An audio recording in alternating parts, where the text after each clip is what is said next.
Well, we are in the fourth installment of a 5-part series called Slingshot.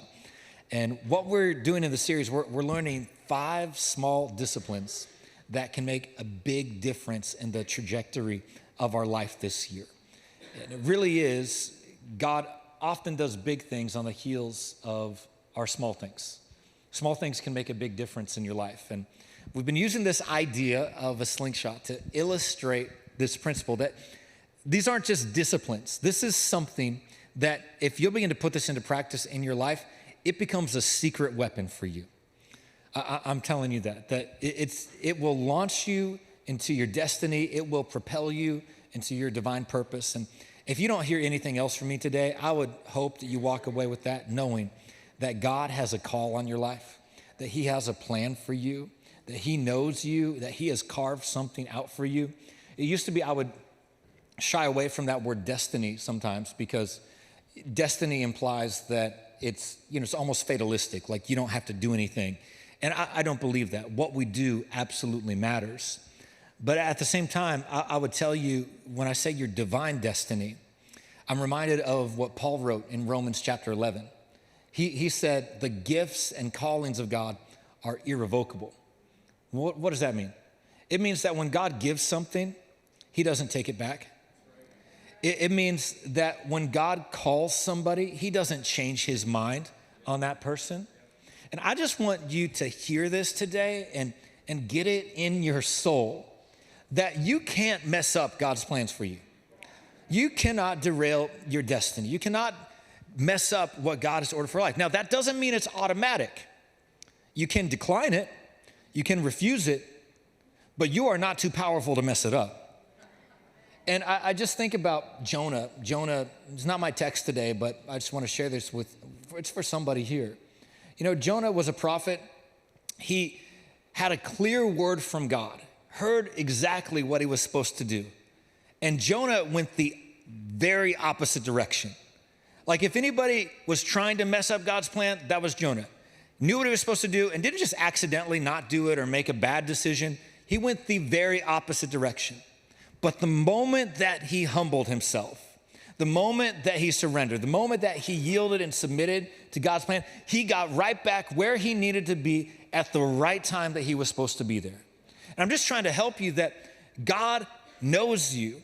Like if he made you with your unique gifts, with your skill set, with your passions, with your desires, with your experience, don't you think he has crafted a specific and unique plan for your life as well? He has, and you can't mess it up. I'm telling you, if you will set out to live the life that God has for you, you will see God do amazing things in your life. And that's my goal with the series, is to launch you into that. This is your secret weapon. The first week we said you gotta get a grip. You gotta tighten some convictions. You need to take hold of some of your spiritual disciplines. Don't let those things go. Bible reading and church attendance and prayer, like those things are sacred. Don't get loose with that. Grab hold of things by faith. That was the first week. Second week, we said you got to take aim. And I didn't preach this one, but I'll just give you my version of it, is that you got to have vision for your life. Like you don't just shoot an arrow and draw a target around where the arrow lands. That's not going to get you where you need to be. You need to have vision for what God has for you. You need to aim for something. And one of the things I appreciate about David is you see that he was a guy with ambition. Like, I don't know if you noticed this. I've never heard anybody preach on this before. But when David defeated Goliath, the whole reason he did this, he asked the question, hey, what's going to be done for the guy who defeats him? Like, David wondered, what's in this for me? And I'm just trying to help you see that God can use your ambitions for his divine purpose. Like if you've got some goals this year, if you've got some things that you want to accomplish this year, if you've got some things that you want to see happen, I'm just telling you, submit that to God. That is not evil. God can use that. Invite him into the center of that. One thing you will never have to apologize for at this church is having big dreams for your life. I believe God has put those things in your heart for a reason. And if you say, God, I want to see this happen, help me, I'm inviting you in the process, you will see God work that in your life. So that's take aim. Of course, last week we said you got to pull back. And we talked about removing, not the way we move forward isn't by adding more stuff, isn't by pushing through, but we got to remove some things and cut some things out. And that's kind of the short version of where we've been. But today, as we get into our message, I want to look at a verse of scripture we looked at last week. And of course, this is our fourth week, so we're very familiar now with 1 Samuel chapter 17. But I'm going to read from a different translation.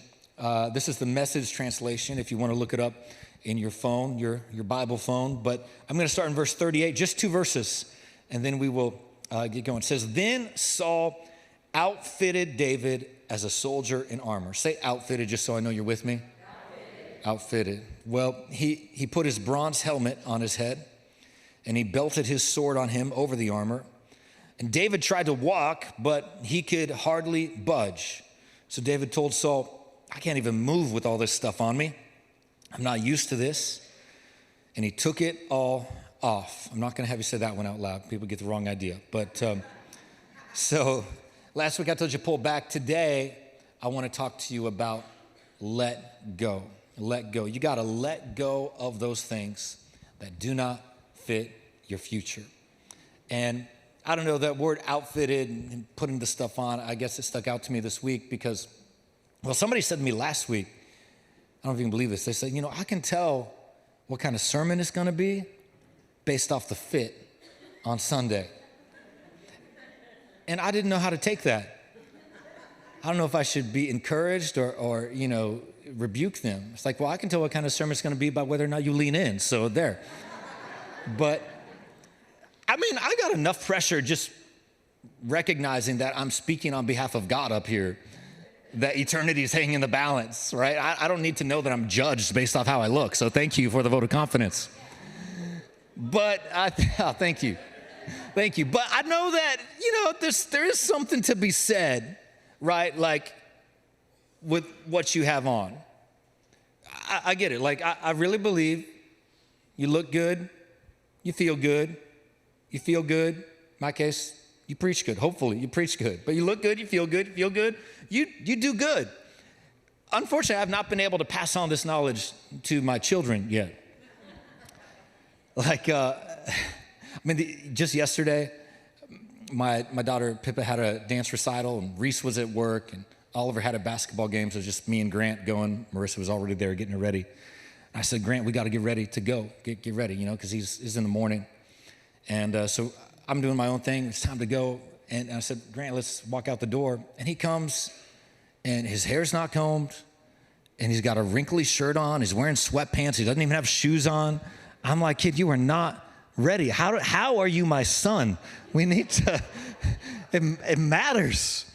But it's not even just that, though. I mean, really, the problem isn't like getting ready. I can't even get my kids to wear normal shoes when it's negative 10 degrees outside. They're always trying to slip on their slides and wear their flip-flops. And I'm like, you got to wear real shoes. But the biggest thing is because I've got 3 boys, they're growing so much. The most often thing that happens is something that fit them yesterday doesn't fit them today. And like they will put on a jacket and the sleeves are up to here. I'm like, I don't think that's the look, son. I don't know if, they put on pants and like their ankles are showing. I'm not sure that's maybe, I saw Josh, he's got that, but I don't know if that works for you, So I'm just saying that my son, I love you, but this is not well-pleasing to me. And in the immortal words of Elsa, I just say, you got to let it go. You got to let it go. If you've outgrown it, this is not for you. And the truth is, that's really what I want to say to you today. I'm concerned that there's some stuff that you've been holding on to that you're too grown for. And it's time to let go of those things that don't fit because they're not meant to be part of your future. And this is a different message than last week, because last week I told you need to pull back from like activities and schedule, and a lot of it was external stuff. And even though I know David, he took off the things that he was wearing on the outside. The truth is, when I'm talking about let go, I'm telling you to let go of some stuff that's on the inside. Last week, I needed to address your habits, but today I want to speak to your heart, because God has a call and a purpose for your life, and you can't get there if you don't learn to let go. And admittedly, what I'm going to talk to you about today, it's challenging. I recognize it can be a bit of a challenge. But that's okay, because the first thing you need to know, and maybe you want to write this down, is that before you can change, you first must be challenged. It's funny, my wife and I had dinner with a couple this week. I'm getting to know them. And the wife said, man, you've just been challenging me on Sundays. You challenged me last week to get involved. Last year, you were challenging us to tithe. We took the step of tithing, just been challenging me. And I was like, oh, I would like to think of it as encouragement myself. I'm encouraging you to get involved. I'm an encouraging guy, not a challenging guy. But even if you hear it as a challenge, that's okay. It's okay, because before you can change, you first must be challenged. And this fourth week in this same chapter, I get it. By now, all of us are familiar with this story. We know that David's showdown with Goliath was the pivotal moment in his life.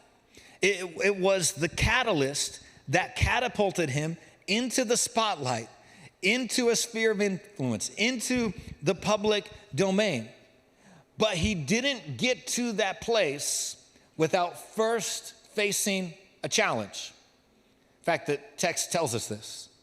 1 Samuel, verse 16 of chapter 17, says, Goliath came out and gave his what?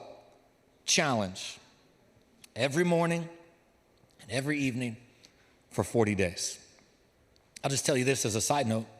You can tell the call on your life is significant by the way the enemy is intimidated. And you can tell the enemy is intimidated by the way he's trying to talk to you. And so if you've been coming in here, you're feeling like this week you've had the lies of the enemy running through your head about what you can't do, how you're not good enough, how things are never going to change, why you should give up, why it's hopeless, why the future is uncertain, why you can't be confident. You just need to know that you have a great call on your life, that what God has for you is significant. And sometimes what God will do is he will challenge us because he wants to bring change. He will challenge ideas that we're holding on to. He'll challenge opinions that we're carrying. He will challenge our perspective. And I know you might be thinking, well, wait. You said God will challenge us, but the verse we just read said that Goliath was challenging them, not God. Well, that's because God will never waste a giant in your life. You see, God will use your enemies. I'm not saying he sends them. I'm not saying he causes them. I'm not saying he creates them. I'm just saying God is not going to waste them. He'll use them to catapult you to what he has next. And if you've come in here with a challenge, whatever the challenge is, you've got a financial challenge, you've got a health challenge, you've got a job challenge, you've got a relationship challenge, you've got a family challenge, you've got a decision, whatever the challenge is, that is an indication that there is something greater near your grasp. Because God uses those things to point to the fact he is preparing you for something greater. I mean, David is who he is because of his enemy. He was anointed before this, but Goliath is what made the shift. And just think, like, we would not even care about this story if Goliath was some scrawny, puny little guy. Like, that story wouldn't be in the Bible. If this was an easy thing, people weren't afraid of, if it was not intimidating, it's the fact that it's intimidating that it inspires us. And so I'm just trying to help you that your challenge is an indication that God's about to bring change. But as much as Goliath challenged David and the rest of Israel, I would like to submit to you that the real challenge David had to overcome was to not live offended. Now, we've been reading this. I'm not going to read all the verses that show this to you, but if you're familiar with the story, you know that David was not even supposed to be at this battle. Like, David's life is about being overlooked. He was overlooked before we get to chapter 17. Youngest of Jesse's sons. Samuel goes to anoint one of Jesse's sons. He doesn't know who yet. His father, Jesse, brings all of his sons out to Samuel, not David. David's not even worthy. David is out in the field. Oh, you don't mean him, do you? Not even considered. Well, now he's been anointed, but he is still errand boy. He is still shepherd. He's still a servant. He's not a soldier on the lines. The only reason he's there is because he was listening to his father. He's running errands even though he knows his calling is something greater. And when he does hear the threats and he does hear the challenges and he speaks up to do something about the situation, which, by the way, something nobody else was doing, which, by the way, something that everybody was hoping somebody would do something about, which, by the way, this opportunity to do something about it was open to anybody. When he finally does speak up, his brothers shoot him down, condemn him, criticize him. He makes it past that, gets before King Saul. You got to think, the king of the nation standing in front of you, and he says, you don't stand a chance. You are not able to do this. But since nobody else was volunteering, Saul apparently relents. He says, well, the only way I'm going to allow you to do this is if you do it my way. You put on my armor, you take my sword. I'm trying to help you see that before David ever faced Goliath, he had to overcome the challenge of living offended. I told you the first week, we don't get to choose our battles, but we must choose to fight.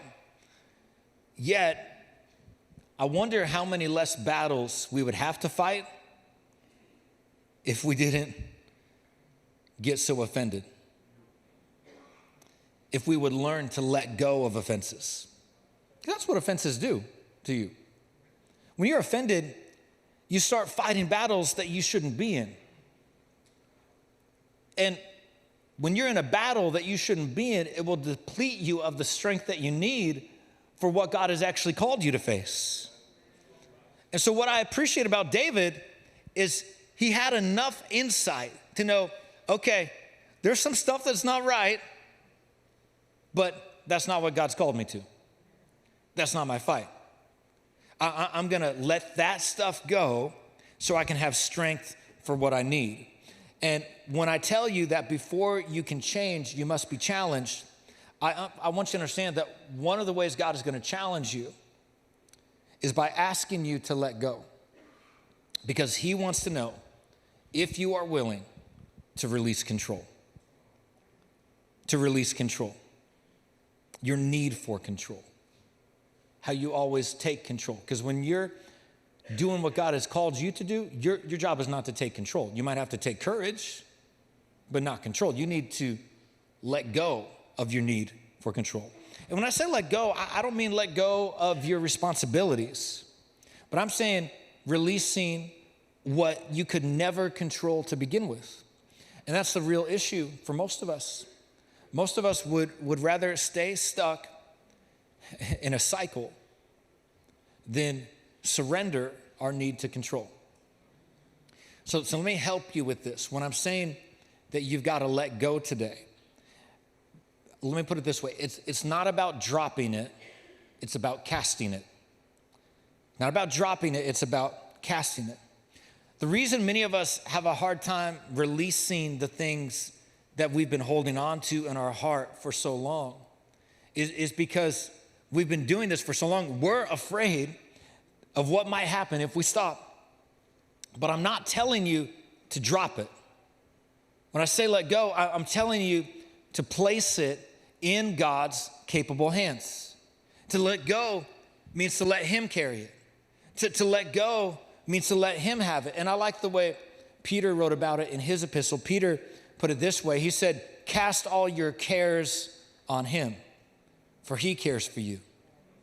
In other words, whatever that thing is that you're having trouble releasing, and I don't know what it would be. It could be an offense.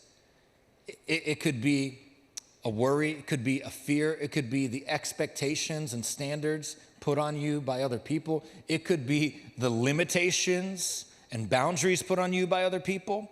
Whatever it is, I'm not telling you to drop it. I'm telling you to cast it. Cast that care. It's funny, you look at that word care, it really literally means stress.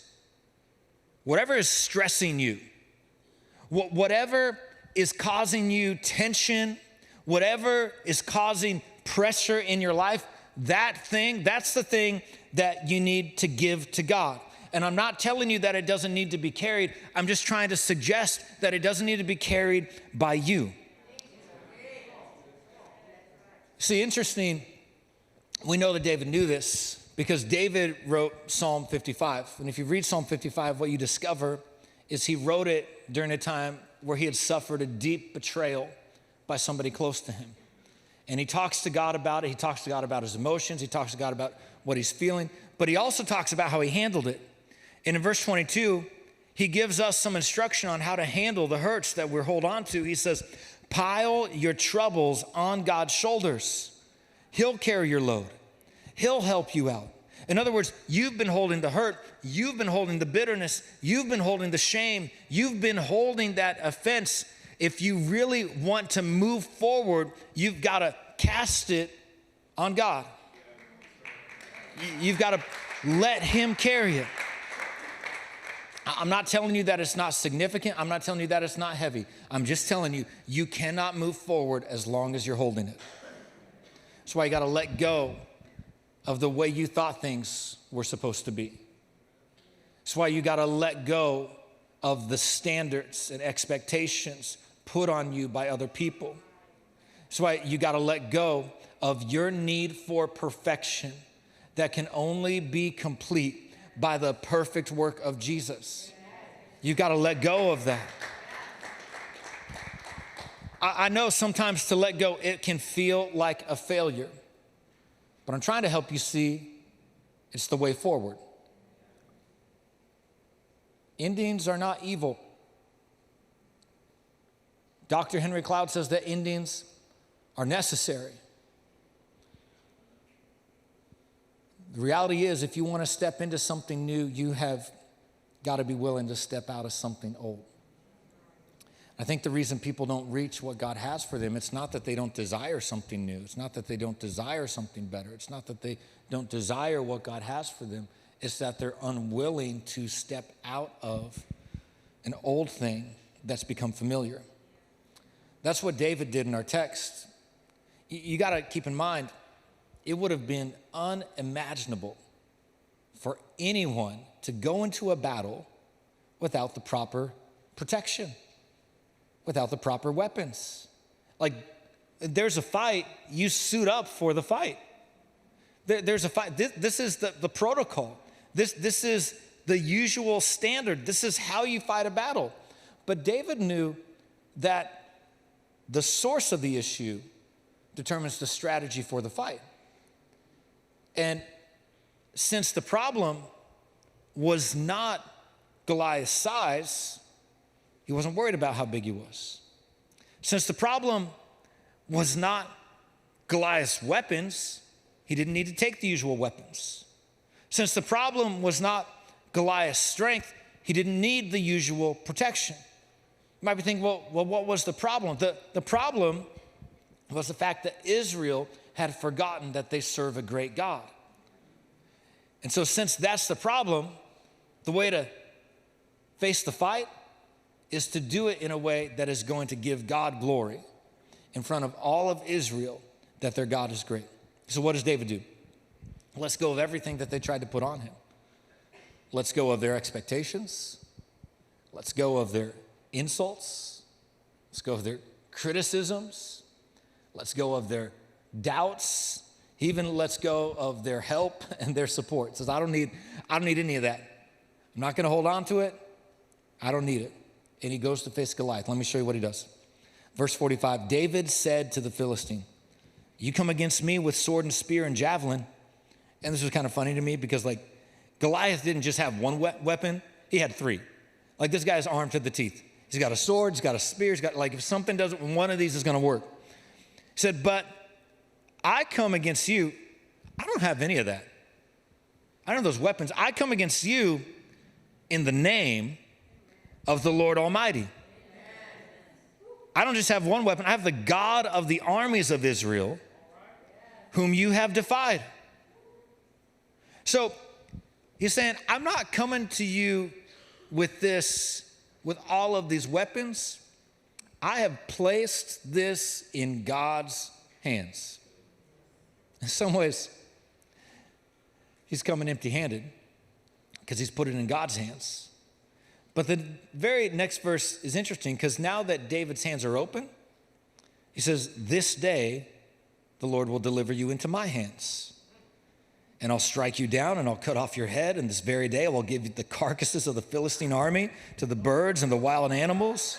This guy is trash talking.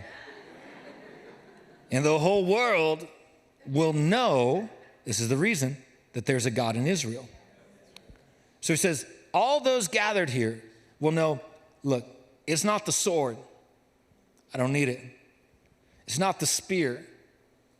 It's not the javelin.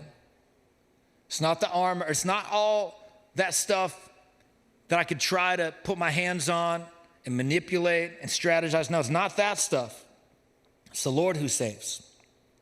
For the battle is the Lord's, and he will give you into our hands. Now, there's a couple things that are interesting about this. So one thing I just want to point out to you, I think one of the reasons we tend to take on offense is because we think every battle is about us instead of recognizing that the battle is the Lord's. But the other thing I need to help you with is I know we sing the song, and I'm not trying to fault that. I think our intentions are pure and right. But the reality is, God doesn't fight your battles. He doesn't fight your battles. God fights his battles. David said the battle is the Lord's. This is his. It's not mine. Because if you think that God just fights your battles, well, you might be in a battle with somebody because of an offense. God did not call you to fight that. God fights his battles. So that's why you need to make sure that you are in his call and his purpose and his plan, and to let go of those things that you're not supposed to be a part of. So God fights his battles, but I want you to notice what happens. When David let go, when he put it in his hands, he didn't just drop this, he gave it to God. And this is the key thing I need you to see today, is that when you put the battle in God's hands, he puts the victory in your hands. He says, my hands are open, I've let go. And now that they're open, God's gonna put you in my hands. He's putting the victory in my hands. In front of all the nation of Israel, God will deliver you into our hands. And so it's about reframing what it looks like to let go. If you can understand this, then you'll realize that rejection was actually protection. That breakup that had you busted up was actually a breakthrough. That the thing that you thought was the end was actually God's opportunity for a fresh start in your life. That what looked like a battle that you didn't want to fight was actually the thing that God used to bring a blessing. I'm trying to help you see what happens when you let go. Because people who plateau in their progress are the ones that never learn to release. Because when you release it, that's when God can do something with it. I want to show this to you in the text. It says, when Goliath started forward, David ran toward him. He put a rock in his sling, and he swung the sling around by his straps, and when he let go of one strap, the rock flew out and hit Goliath on the forehead. It cracked his skull. He fell face down on the ground. David defeated Goliath with a sling and a rock. He killed him without even using a sword. He won, but not in the usual way. He won by releasing what he needed to let go. And I like how it says he let go of one strap, because that's what we've been talking about in this series, right? First, you got to get a grip. There's some things that you need to hold on to. There's some things that you need to have tight convictions, grab hold of faith, don't let go of spiritual disciplines. Some stuff you need to get a grip, but then there's some stuff that you need to let go. There's some stuff that you need to surrender. There's some stuff that you need to release. Could be an offense, could be some excuses, some negative mindsets, some old patterns, some guilt from your past, some shame. And that's really how I wanted to lead you today, is what is the stuff that you've been holding on to that God says today, it's time to let go. You've been worrying about that problem. You've been worrying about that. No, let it go. You've been wondering how you were going to move past this. You've been wondering how you're going to heal from this hurt. You need to let it go. You've been holding this concern. You've been holding this burden, and it has been holding you back, and it has been holding you down. You need to let it go.